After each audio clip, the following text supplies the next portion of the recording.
하나님께서 우리에게 주신 말씀은 사도행전 4장 1절에서 12절의 말씀입니다. 사도행전 4장 1절에서 12절까지의 말씀을 이 시간에 교독하도록 하겠습니다. 신약성경 192페이지 사도행전 4장 1절에서 12절까지의 말씀. 사도들이 백성에게 말할 때에 제사장들과 성전 맡은 자와 사두개인들이 이르러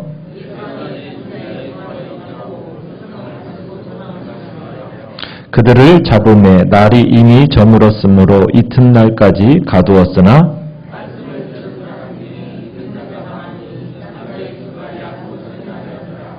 이튿날 관리들과 장로들과 서기관들이 예루살렘에 모였는데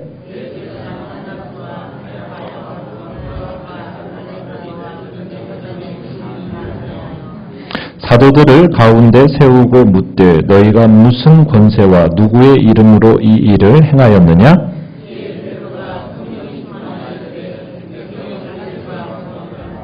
만일 병자에게 행한 착한 일에 대하여 이 사람이 어떻게 구원을 받았느냐고 오늘 우리에게 질문한다면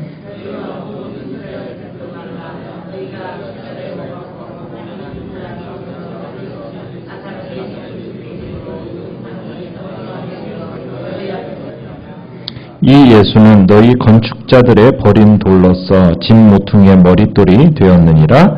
다른 이로서는 구원을 받을 수 없나니 천하 사람 중에 구원을 받을 만한 다른 이름을 우리에게 주신 일이 없음이라 하였더라. 아멘. 오늘 말씀의 제목은 위기를 기회로 바꾸는 사람이라는 제목으로 말씀 전해주시겠습니다.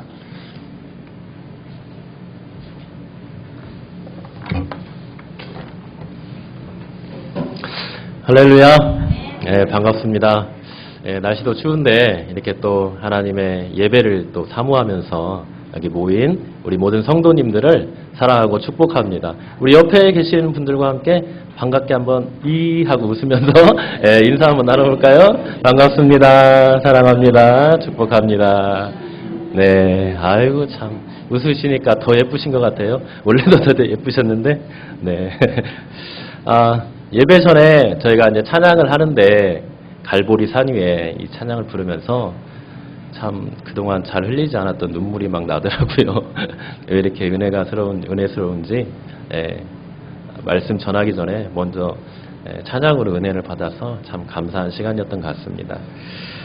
자, 이 세상에는 참으로 다양한 사람들이 살아가고 있습니다. 얼굴과 생김새가 다르고 또 체형도 다르며 성격과 생각하는 것도 모두 다른 사람들이 살아가고 있습니다.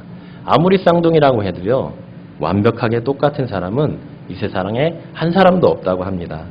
이렇듯 이 세상에 존재하는 모든 사람은 하나님께서 매우 다양하고 독특하게 저마다의 개성을 가지고 태어나게 하셨다는 것입니다. 그런데 이렇게 저마다 다양하고 독특한 생김새와 성품을 가지고 있는 사람일지라도 삶을 살아가는 그 모습들을 보면요, 크게 두 가지 정도의 그 사람으로 분류가 되는 것을 저희가 볼 수가 있습니다. 첫 번째 분류의 사람을 보면요, 이 사람들은 자기에게 주어진 상황과 환경에 쉽게 지배받는 사람이라고 할 수가 있습니다. 이러한 사람들은 평소 안락하고 평안한 삶들이 이어질 때에는 자신들이 세상에서 가장 강한 사람들처럼 삶의 자신감을 드러내며 매 순간 승리자의 모습으로 살아가는 것을 볼 수가 있습니다. 하지만 자신의 형편과 처지가 어려워지고 삶의 고난이 찾아오면 그 상황과 변화에 그 누구보다 쉽게 영향을 받고 무너지는 사람입니다. 한마디로 환경의 지배를 받는 사람이라고 할 수 있는 것이죠. 겉은 강해 보이지만 안은 연약한 외강, 내유의 사람이라고 볼 수 있습니다. 반면에 두 번째 분류의 사람들은 이와는 현저하게 다른 사람들이라고 할 수 있습니다. 저는 이 사람들을 환경을 지배하는 사람이라고 부르고 싶습니다. 이들을 보면 평소에는 좀 어리숙해 보이고 때론 연약해 보이며 어떨 때는 바보처럼 보일 때가 있습니다. 그리고 사람들에게 저렇게 살아서 어떻게 이 험한 세상을 살아가겠어 하면서 바보처럼 또 보이고 또 조롱을 받을 때가 있습니다. 그런데 이들을 자세히 보면 참 독특한 면이 있습니다. 연약하여 흔들리는 것 같은데 절대 꺾이지 않습니다. 부족하여 속이 빈 것 같은데 풍겨나는 향기는 그 누구보다도 향기롭고 아름답습니다. 쓰러져 죽은 것 같은데 조금 있다 돌아보면 어느새 옷을 탈탈 털고 일어나 세상을 향해 크게 한번 소리 지르고 자기가 가는 길을 당당하게 걸어가는 것을 볼 수가 있습니다. 바로 외유내강의 모습이 이 사람들에게는 있다고 볼 수 있습니다. 겉으로는 연약해 보이고 뭔가 부족해 보이지만 마음만은 누구보다도 강하고 소신이 있으며 어떠한 고난과 역경 속에서도 거기에 주저하지 않고 그 상황과 환경을 지배하는 사람이라고 볼 수 있는 것입니다. 자, 그렇다면 예수님을 믿고 구원받아 주님을 따르는 우리 그리스도인들은 이 두 분류의 사람들 중에 어떤 모습을 지녀야 할까요? 첫 번째 외강 내유의 환경에 지배받는 사람입니까? 아니면 두 번째 외유내강의 환경을 지배하는 사람일까요? 물론 두 번째의 외유내강의 환경을 지배하는 사람이어야 할 것입니다. 그런데 사실 우리 그리스도인들은 여기서 한 단계 더 나아가는 사람이어야 합니다. 이 말은 곧 우리 그리스도인들은 자신의 변화된 환경을 극복하고 이겨내는 것을 넘어서 그 힘든 위기의 상황을 주님의 선하신 뜻 가운데로 이끌어갈 수 있는 사람이어야 한다는 것입니다.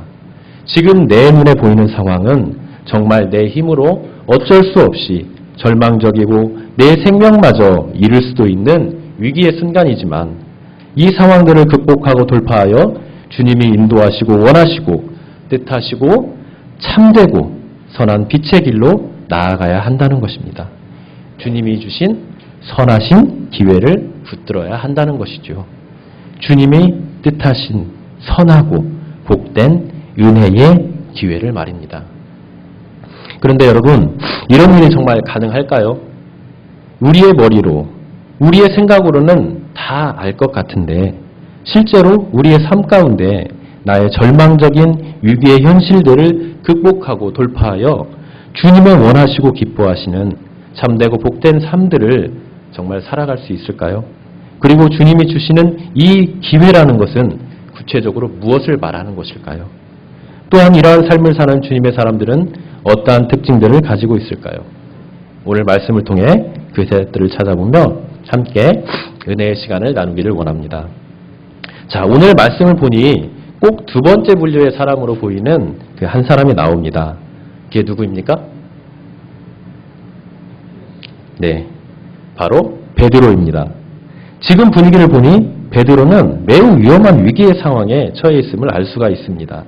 1에서 3절을 보니 베드로가 다른 사도들과 함께 예수 그리스도의 생명의 복음을 전했습니다. 특히 예수 안에 죽은 자의 부활이 있다는 복음의 핵심인 예수 그리스도의 이 생명의 부활에 대해서 힘주어 강하게 선포했습니다. 그러자 부활을 믿지 않는 이 사두개인들이 이를 좋아할 리가 없죠. 더욱이 이들은 그 당시 우리나라 치면 대법원과 그리고 국회와 같은 유대인의 최고 권력기관인 산헤드린의 공회의 핵심 멤버로서 로마와 결탁하여 막강한 정치적인 권력을 가지고 있었을 뿐만 아니라 종교적이고 사회적으로도 제사장 가문으로서 유대인들에게 높은 지지와 명성을 얻고 있는 그런 사람들이었습니다.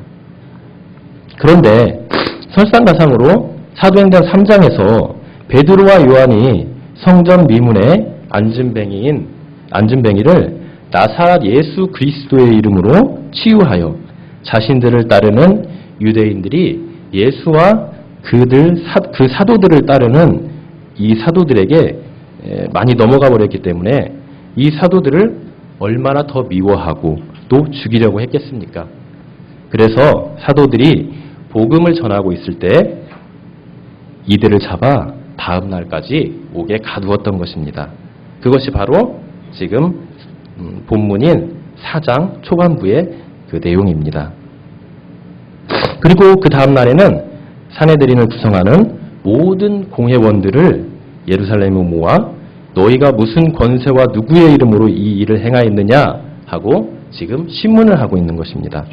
이 모습을 보면 이제 사두개인들이 주축이 된 이 사내들인 공회에서 이 사도들이 더 이상 예수를 전하지 못하게 하고 그들의 싹을 완전히 잘라버리려는 의도가 있음을 우리는 분명히 볼 수가 있습니다.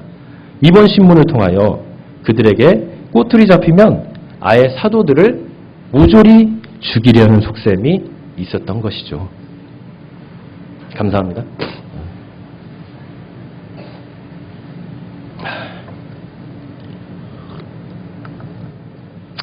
이들은 왜 이렇게 독해지고 그리고 또 악랄해졌을까요? 그 전까지만 해도 이 정도는 아니었습니다.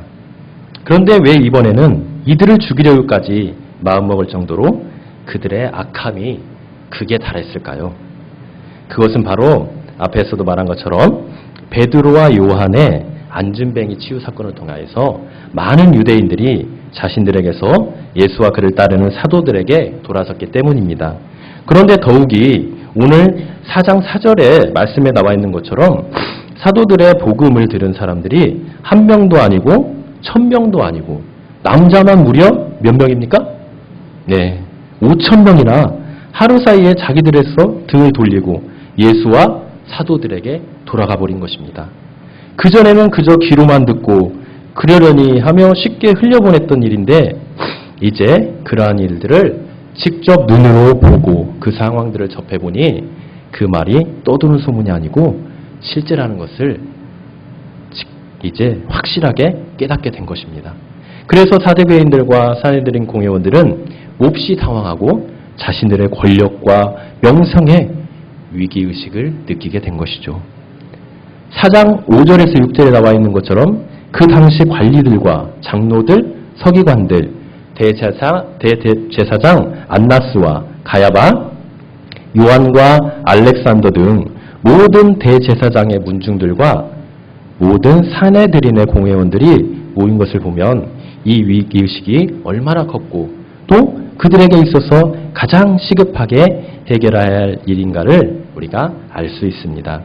그래서 이들이 사도들의 문제로 내린 결론은 바로 이들을 어떻게든 꼬투리를 잡아서 없애는 것이었습니다.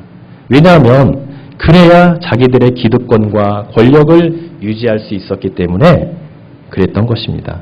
그래서 사도들과 예수를 따르는 자들의 존재 자체를 아예 말살해버리고 씨를 말리려 했던 것입니다. 자, 그러면 그 꼬투리가 무엇입니까? 그 꼬투리는 바로 오늘 본문 7절의 말씀입니다. 너희가 무슨 권세와 누구의 이름으로 이 일을 행하느냐라는 질문입니다. 왜 이런 질문을 했을까요? 사실 이들이 자신들의 권력과 기득권을 유지하기 위해서 잡아 가두려는 사람은 이 사도들이 아니었습니다. 누구였습니까? 바로 예수 그리스도였던 것이죠. 예수님을 잡아 가두려고 했던 것입니다. 왜냐하면 자신들의 영향력에서 벗어나 그들에게서 돌아서 유대인들을 따랐던 자는 바로 제자들이기보다는 바로 예수 그리스도였기 때문입니다. 그런데 지금 예수님은 어디에 계십니까? 지금 세상에 계신가요? 아니죠. 네. 이미 십자가에 죽으시고 부활하고 승천하셔서 하늘에 계신 것입니다. 그래서 예수님을 잡을 수가 없게 되자 예수님 대신에 예수님을 전하고 따르는 이 사도들을 잡아 가둔 것입니다. 그래야 더 이상 자기들의 권력과 영향력을 빼앗아가는 예수님이 더 이상 전파되지 않고 자신들을 따른 자들의 이탈을 막을 수가 있기 때문입니다. 이것이 바로 사두개인들과 사내들인 공회원들이 할 수 있는 최선의 방법이었습니다. 이렇게 해서 드디어 사내들인 공의의 이제 신문이 시작하게 됩니다. 7절의 말씀처럼 사도들에게 너희가 무슨 권세와 누구의 이름으로 이 일을 행하였느냐라고 말을 하는 것입니다. 이 질문을 들으면 여러분들은 뭐 생각나는 거 없습니까? 어디서 많이 들어봤죠? 네, 어디서 들어봤죠? 그렇죠. 성경 말씀에서 들어봤습니다. 네. 성경 말씀을 보면요. 예수님께서 십자가에 돌아가시기 전에 유대인들이 예수님을 신문했을 때와 똑같은 질문입니다. 마태복음 21장 23절과 누가복음 20장 2절을 보면 정확하게 똑같은 질문이 나와 있는 것을 우리가 볼 수 있는데요. 유대인들이 예수님께서 성전에서 백성을 가르치시고 또 복음을 전하실 때 한 그 질문이 바로 이 질문인 것입니다. 여기에는 좀 더 분명히 나와 있습니다. 다시 말하면 예수, 당신은 지금 성전에서 사람들에게 하나님의 말씀을 가르치고 또 천국의 복음을 전하고 있는데 무슨 권위로 이 일을 하고 있느냐, 그리고 누가 이 권위를 주었느냐라고 말을 하고 있는 것입니다. 이 질문을 통해 예수님은 완전히 유대인들, 특히 산헤드린 공회에 미움과 분노를 사게 되고 결국 십자가에 돌아가시게 만드는 불씨를 제공하게 됩니다. 따라서 지금 산헤드린 공회가 불과 예수님이 돌아가신 지 얼마 되지 않은 이 시점에서 다시 사도들에게 똑같은 이 질문을 한다는 것은 결국 사도들에게는 이 질문을 통하여 예수님과 같이 자기들의 목숨을 잃을지 모른다는 생사가 걸린 질문이 될 수 있다고 우리가 알 수가 있습니다. 이 질문 하나로 죽느냐 사느냐를 결정하는 기로에 서 있게 되었다는 것입니다. 따라서 분명 이 순간은 사도들에게 삶과 죽음을 오가는 절체절명의 위기의 순간이라고 볼 수 있을 것입니다. 자, 만약 성도님들이 이 순간에 베드로의 입장이라면 여러분들은 어떻게 하실 건가요? 목숨이 왔다 갔다 하는 이러한 위기의 순간을 맞닥뜨렸을 때 여러분들은 어떤 결정을 내리실 건가요? 참으로 힘든 질문이죠. 그런데 여러분, 사도들이 이 질문을 받았을 때 제일 먼저 어떤 생각이 들었을까요? 아마 이런 생각이 들지 않았을까요? 예전에 우리 주님도 산헤드린 공회원들에게 똑같은 질문을 받고 결국 이 질문에 의해 더욱 미움받고 분노를 사게 되어 돌아가셨는데, 그럼 우리도 이 질문에 말 한번 잘못하면 언제 죽을지 모르는데 어떻게 하지? 하며 순간 엄청난 갈등과 고민을 하지 않았을까요? 분명히 베드로는 이 질문이 무엇을 의미하고 있는지 알았을 것입니다. 그 의미가 생과 사를 결정짓는 질문이라는 것을 바로 알았다는 것이죠. 그런데 여기서 놀라운 일이 벌어집니다. 베드로가 조금도 주저하거나 갈등하거나 고민하지 않고 백성들의 관리들과 장로들을 향하여 큰 소리를 치고 있는 것입니다. 자, 8절의 말씀 한번 볼까요? 8절의 말씀을 보니 베드로가 이렇게 말을 합니다. 백성의 관리들과 장로들아 라고 말하며 지금 외치고 있습니다. 그리고 뭐라고 말합니까? 예수 그리스도를 증거하기 시작합니다.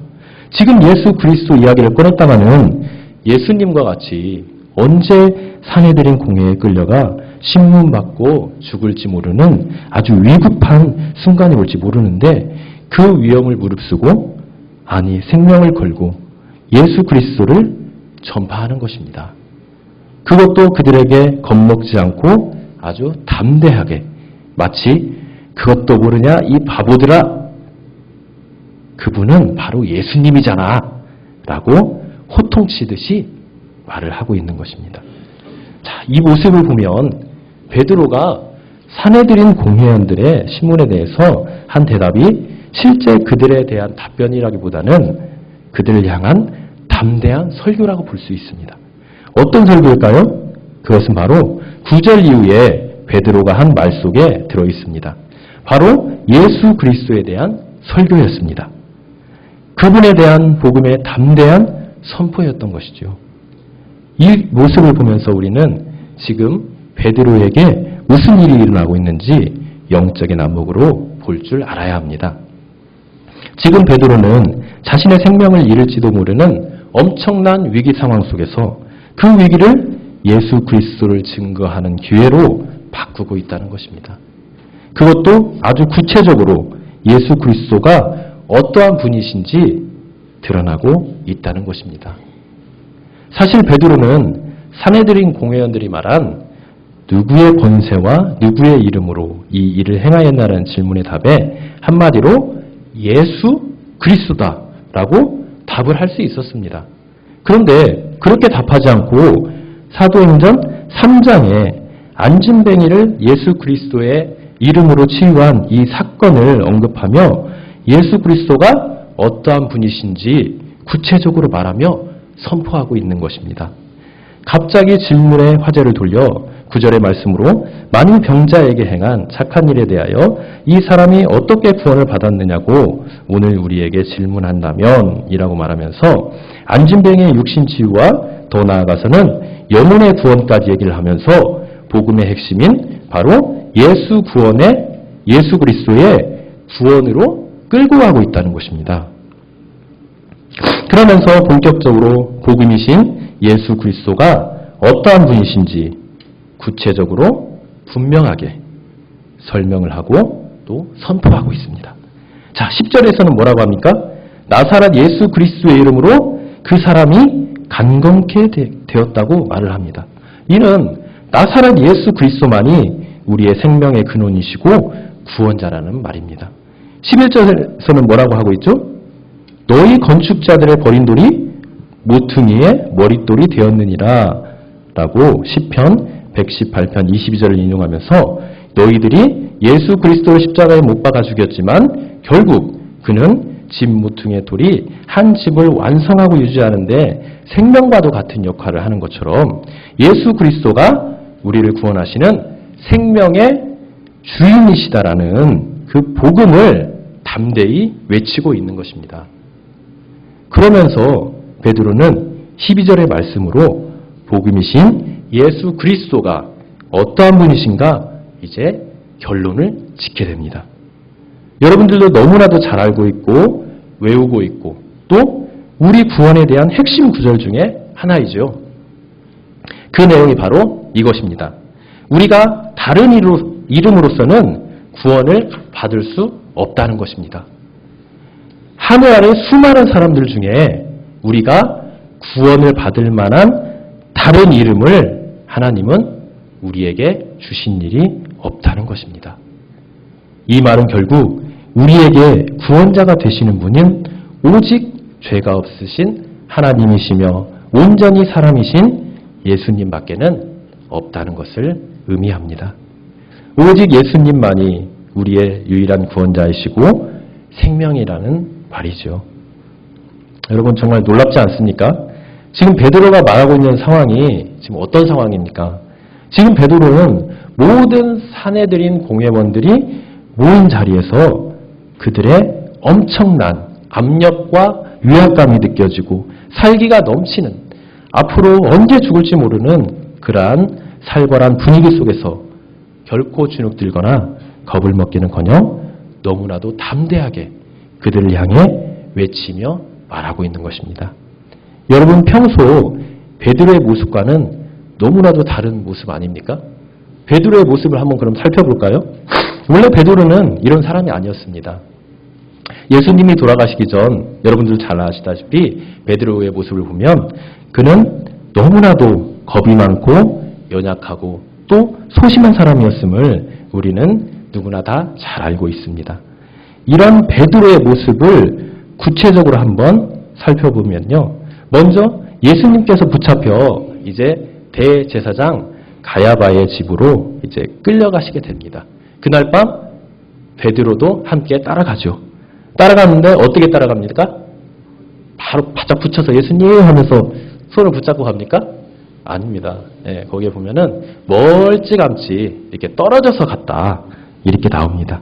예수님과 같이 붙어서 가면 너도 예수와 같은 한패지 같은 무리지라고 신문을 받으며 결국 같이 끌려갈 수 있기 때문에 베드로는 그렇게 갔던 것입니다. 그리고 실제로 그 가야바의 집에 들어가서도 어떻게 행동을 합니까? 베드로는 또 멀찌감치 또 떨어져서 불을 쬐고 있으면서 예수님이 어떻게 되나 하며 사태를 이제 지켜보게 됩니다. 그리고 대제사장의 여동이 너도 갈릴리 사람 예수와 함께 있었지? 그 무리지? 라는 질문에 무려 몇 번이나? 네, 3번이나 강하게 부인을 하고 맙니다. 물론 그렇다고 해도 베드로가 예수님을 사랑하는 마음이 아예 없었던 것은 아니었던 것 같습니다. 이는 예수님께서 자신이 십자가에 돌아가시기 전에 제자들에게 오늘 밤 너희가 다 나를 버리리라 라고 말씀하셨을 때 베드로가 한 말을 기억해 보면 우리가 알 수 있습니다. 베드로가 뭐라고 하죠? 모두 주를 버릴지라도 나는 결코 예수님을 버리지 않겠습니다. 라고 이렇게 말을 합니다. 따라서 우리는 이러한 베드로의 모습을 보면서 그는 예수님을 사랑하는 제자였지만 그 마음은 매우 소심하고 겁이 많은 연약한 자였다는 것을 우리는 알 수가 있습니다. 그런데 이런 베드로가 예수님을 부인한 지 불과 50여일 정도밖에 되지 않은 짧은 기간에 완전히 180도 변한 것입니다. 아니, 도대체 베드로에게 어떤 일이 일어난 것일까요? 그리고 어떻게 베드로가 이렇게 짧은 기간에 예수님을 강하게 부인하던 자에서 죽음을 무릅쓰고서라도 그를 전하고 증거하는 담대한 증인으로 변할 수 있었을까요? 세상에서 가장 변하기 어려운 존재가 바로 사람이라고 합니다. 특히나 사람이 태어날 때부터 선천적으로 가지고 태어나는 그 사람의 기질은 더욱이 그렇다고 합니다. 그런데 이렇게 변하기 힘든 기질까지 극복하며 예수 그리스도를 담대히 전하는 증인으로 베드로를 변화시킨 그 비결은 도대체 어디에 있을까요? 그것은 오늘 8절에 베드로가 성령이 충만하여 라는 이 말씀 속에 있습니다. 이것은 결국 베드로가 자신이 처한 위기를 주님이 전하는 기회로 바꾸는 사람으로 변화된 것이 자신의 노력도 열심도 최선도 아닌 바로 거룩하신 하나님의 성령의 능력이었다는 것입니다. 성령 충만하다는 말을 이 헬라 원어로 한번 찾아봤어요. 그랬더니 그 시제가 수동태로 되었습니다. 수동태라는 건 뭐죠? 내가 내 의지로 한다는 게 아닙니다. 바로 누군가의 외부에서 오는 그 힘에 의해서 내가 지배를 당한다는 것이죠. 이것은 바로 다른 말도 해석하면 베드로가 성령으로 충만해졌다는 말로 바꿔볼 수가 있습니다. 이것은 바로 앞에서도 말했듯이 성령의 충만이 자신의 노력에 의한 것이 아니라 하나님의 정하신 뜻을 위해 베드로에게 주셨다는 것이 결국 베드로가 예수님을 증거하는 담대한 증인으로 변화되는 것도 자신의 내부에서 나오는 능력이 아니라 외부에서 주어진 성령 하나님의 능력으로 된 것이라는 것입니다. 여러분, 그렇다면 성경적으로 성령으로 충만하다는 뜻은 무엇일까요? 여러분, 그런 말 많이 듣죠? 성령 충만해라. 성령 충만해야 된다. 우리가 성령 충만해야 살아갈 수 있다. 거룩하게 살 수 있다. 이런 말을 참 많이 듣습니다. 그런데 그 말을 가만히 듣고 제가 여러 사람들에게, 여러 성도님들에게 물어보면 대답하는 그 양상들이 약간씩 좀 다른 면을 볼 수가 있어요. 그래서 우리는 이 성령 충만하다는 뜻이 과연 성경적으로 어떤 의미가 있나, 바른 그 의미를 먼저 알아볼 필요가 있습니다. 그래서 그걸 살펴보면요. 자, 우리가 흔히들 말하는 것처럼 이 성령 충만하다는 것을 어떤 분들은 이렇게 말을 합니다. 뜨겁게 찬양하고 방언으로 기도하고 뭔가 우리 눈에 보이는 외적인 기적과 이적들이 나타나야만 성령 충만하다고 이렇게 말하시는 분들이 있습니다. 또 어떤 분들은요. 주님에게서 우리에게 주신 병고침이나 예언 등 여러 가지 은사들이 우리 가운데서 놀랍고 눈에 보이도록 나타나야만이 그것이 바로 성령 충만한 것이다. 이렇게 말씀하시는 분도 있습니다. 물론 그런 일들도 성령께서 자신의 능력으로 행하시는 일이기 때문에 부인할 수는 없죠. 그러나 우리가 성경적으로 충만하다고 할 때 정말 주의해야 될 점은 우리가 성령으로 충만하게 되면 그렇게 외적인 기적이나 이적보다는 하나님의 뜻에 따라 주님을 드러내고 증거하며 복음을 전파하는 증인의 삶을 살게 된다는 것입니다. 나의 전 인격이 이제 주님을 닮아가고 나 중심의 삶에서 주님을 닮아가는 삶으로 온전히 변화되어 주님을 뜨겁게 사랑하고 그 말씀에 온전히 순종하며 더불어 우리 이웃을 용서하고 섬기는 나 중심의 개인 중심의 그런 삶에서 이제는 다른 사람의 이타적인 삶으로 변화된다는 것입니다. 성령께서 나의 전 인격과 의지를 완전히 장악하여 나의 생각과 감정과 의지를 하나님의 선하신 뜻 가운데로 인도한다는 것입니다. 이때 우리가 정말 조심하고 명심해야 될 것은 성령님께서 우리에게 역사하시고 또 인도하실 때는 거의 대부분이 하나님의 말씀을 통해서 하신다는 것입니다. 물론 성령님은 말씀이 아니고서도 역사를 하실 수 있어요. 그런데 성경을 자세히 보면요. 거의 대부분이 이 성령님께서는요. 우리에게 하나님의 이 진리의 말씀을 통해서 역사하신 것을 우리가 볼 수가 있습니다. 이 말은 곧 성령님께서 우리에게 하나님의 뜻을 말씀하시고 그 뜻을 따라 역사하시고 인도하실 때에는 스스로 말씀하시지 않으시고 성경에 나와 있는 예수 그리스도 통해 우리에게 분명히 계시하신 하나님의 말씀으로 역사하고 인도하신다는 것입니다. 자, 요한복음 15장 26절을 보면요. 그렇게 예수님께서 그렇게 말씀하십니다. 내가 아버지께로부터 너희에게 보낼 보혜사 곧 아버지께로부터 나오시는 진리의 성령이 오실 때에 그가 나를 증언하실 것이오 라고 말하고 있습니다. 여기서 성령님은 누구라고 합니까? 진리의 성령이라고 합니다.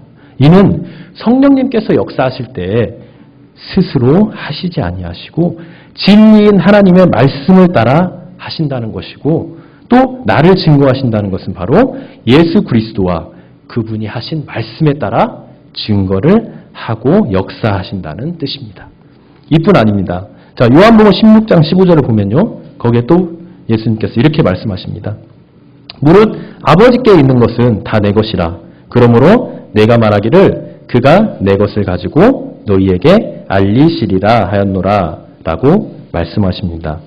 여기에서도 성령님으로 나오는 그가 무엇을 가지고 너희에게 알리신다고 말씀하고 계십니까? 바로 내 것을 가지고 말씀하신다고 이렇게 하십니다.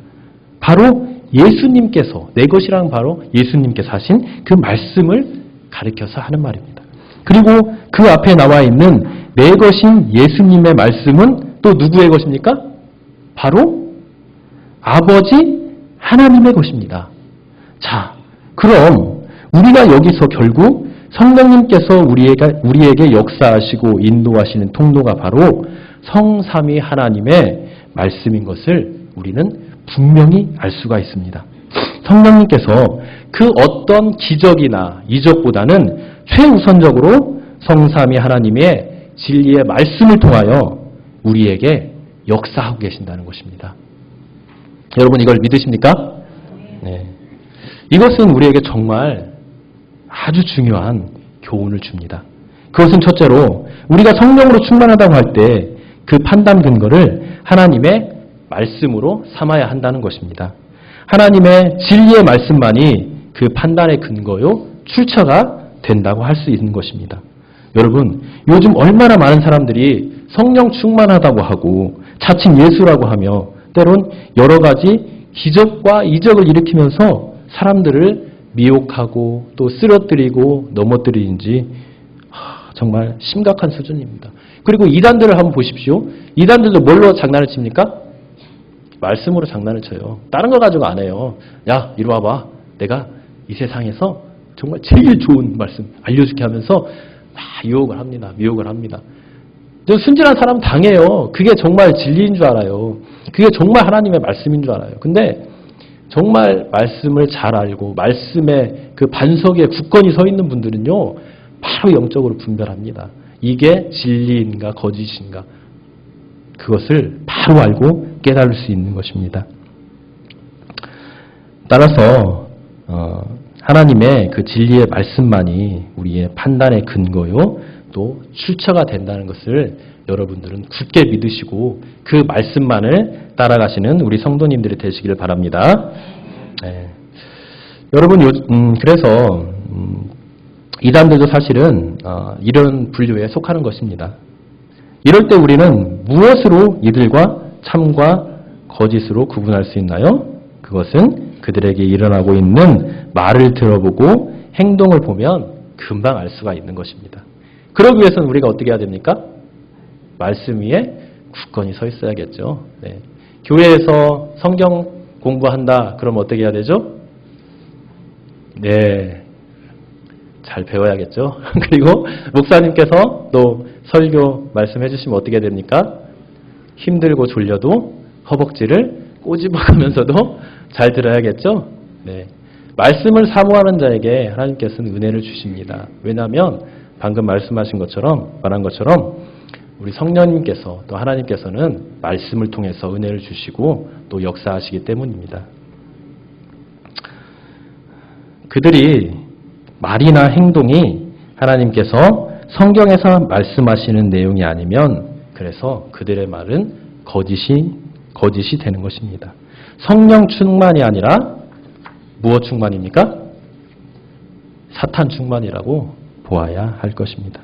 따라서 우리는 그러한 거짓 것들에 사탄의 거짓 역사에 속아서는 절대 안 됩니다.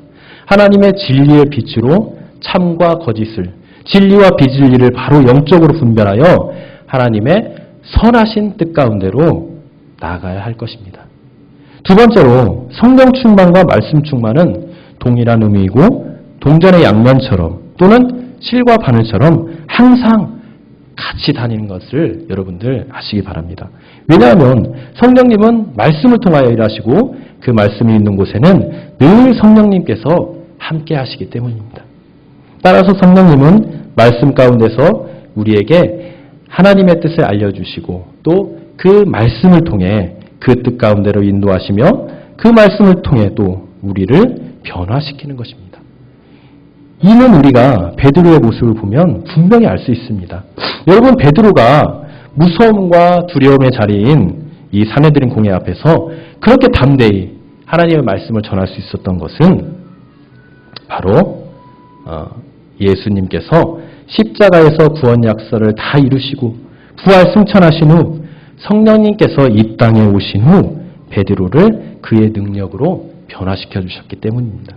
우리는 이때 성령님께서 베드로에게 주신 그 능력이 그의 마음이 담대해지는 심적인 능력과 함께 하나님의 진리의 말씀인 바로 성경을 깨닫게 해주시는 능력이라고 보아야 합니다. 다른 능력이 없어요. 베드로가 가장 성령님을 통해서 받은 능력은요, 이 성경을 깨닫는 능력이었어요. 그래서 이 베드로의 모습을 보면요, 성령을 받고 나서 계속해서 베드로가 무엇을 했습니까? 이 성령을 받고 하나님의 복음을 깨닫고 또 성경을 깨닫다 보니까 뭘 했나요? 그거 자랑했나요? 아닙니다. 바로 하나님의 말씀을 전파하며 계속해서 복음을 전하고 내가 깨달은, 내가 만난, 내가 알게 된 이 복음, 하나님, 예수 그리스도를 계속해서 전했던 것입니다. 주님을 증거했던 것이죠. 그런데 우리가 주목해야 할 점은요, 베드로가 설교를 하고 말씀과 복음을 전할 때마다 구약 성경을 많이 인용한 것을 볼 수가 있습니다. 그것도 그냥 구약 성경의 내용만 단순하게 말하는 것이 아니라요, 그 뜻을 잘 풀고 그 의미를 잘 드러내요. 정말 알아듣기 쉽고 이해하기 쉽게 거기에 성령의 능력까지 전해진다는 것입니다. 그래서 어떤 일이 일어납니까? 바로 한 번의 설교로 사도행전 2장에서는 몇 명이 회개해요? 3,000명이 회개하고 세례까지 받는 놀라운 구원의 역사가 일어납니다. 그리고 4장에서는 그보다 더 많은 몇 명입니까? 5,000명이 회개하고 주님께 돌아오는 놀라운 정말 역사가 일어난 것입니다. 이것이 여러분들 무엇을 말해줍니까? 우리가 성경적으로 말하는 성경적인 성령 충만은 결국 말씀 충만이라는 것입니다. 그리고 성령의 능력이 바로 말씀의 능력이라는 것이죠.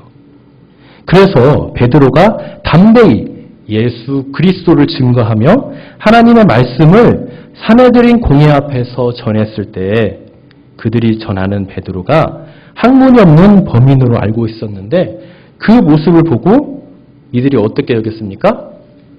이상하게 생각한 거예요.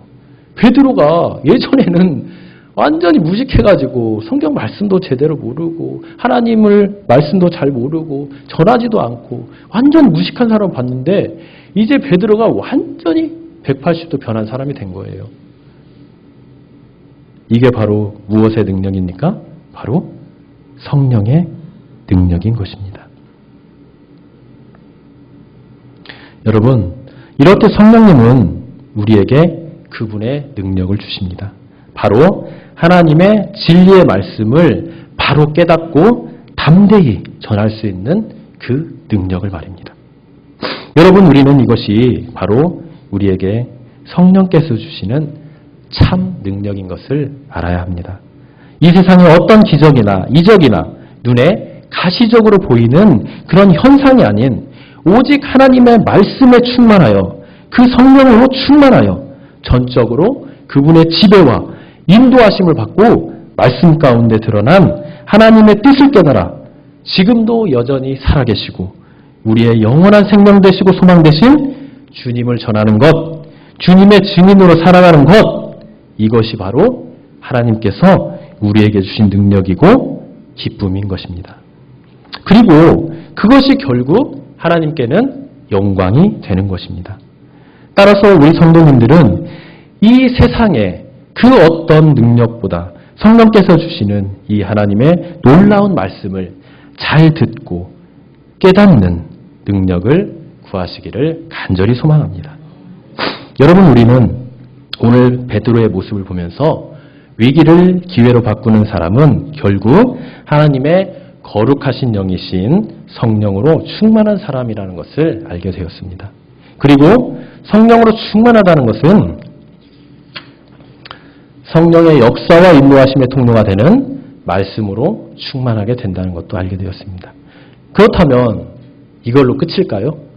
이걸로 끝나야 될까요? 아닙니다. 주님을 믿고 따르는 자들은 여기에서 멈추고 만족하며 그것을 자신의 안으로 삼고 살아가면 안 됩니다. 절대 안 됩니다. 주님을 믿고 따르는 사랑하는 우리 그리스도인들은 그것이 우리의 삶의 목표가 되어서는 안 됩니다. 그것은 하나님의 성령님을 통해 우리에게 능력을 주신 목적도 아닐 뿐더러 하나님이 기뻐하시지도 않으시는 일입니다. 그러면 우리 그리스도인들은 이제 어떤 목적과 모습으로 이 땅을 살아가야 할까요? 어떻게 살아가는 것이 바로 하나님의 거룩하신 성령으로 충만하여 그분의 인도하심 가운데 살아가는 것일까요? 그것은 바로 하나님의 뜻에 따라 사는 것입니다. 내 안에 충만하여 말씀으로 역사하시는 하나님의 뜻 가운데 살아가는 것입니다. 그 하나님의 뜻이 무엇입니까? 바로 예수 그리스도의 증인으로 살아가는 것입니다.